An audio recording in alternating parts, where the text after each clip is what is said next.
ഈ സീസണിലെ മോശം പ്രകടനത്തിന് പിന്നാലെ ഡിസംബർ 16 തിങ്കളാഴ്ച കോച്ച് മിഗായൽ സ്റ്റാറെ സാക്ക് ചെയ്തതായിട്ട് KBFC ഒഫീഷ്യലി അനൗൺസ് ചെയ്തു.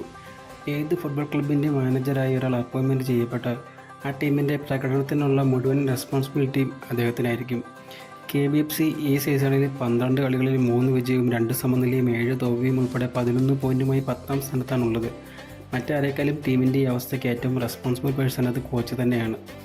സോ കോച്ചിനെ ചേഞ്ച് ചെയ്യുക എന്നത് തന്നെയാണ് മെയിൻ ഓപ്ഷൻ. സ്റ്റാഗർ പറഞ്ഞ പോലെ മൊത്തം ടീമിനെയും മാറ്റുന്നതിന് എളുപ്പമാണല്ലോ കോച്ചിനെയും കോച്ചിങ് സ്റ്റാഫുകളെയും മാറ്റുന്നത്. ശരിയാണ്, സ്റ്റാഗറയ്ക്ക് വേണ്ട റിസോഴ്സസ് മുഴുവൻ കൊടുക്കാൻ മാനേജ്മെൻറ്റ് സാധിച്ചില്ല എങ്കിലും KBFCയുടെ ഇപ്പോഴത്തെ സ്ക്വാഡ് ഒരു പ്ലേ ഓഫ് വിന്നിംഗ് ടീം തന്നെയാണ്. ഇൻഡിവിജ്വൽ മിസ്റ്റേക്സ് കൊണ്ട് തോറ്റ പല മാച്ചുകളുമുണ്ട്. ആ കളികളിലൊക്കെ മിനിമം ഒരു സമനിലയെങ്കിലും ടീം അറിയിച്ചിരുന്നു.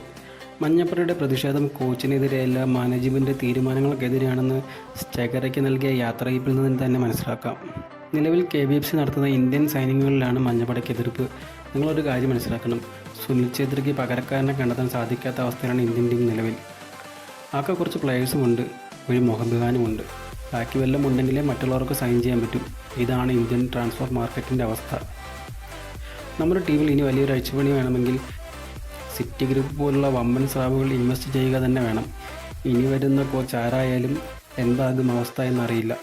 ബട്ട് ഇവാനെ പോലെ ഒരു പോസിറ്റീവ് ആറ്റിറ്റ്യൂഡുള്ള കോച്ചാണ് ഇപ്പോൾ KBFCക്ക് ആവശ്യം.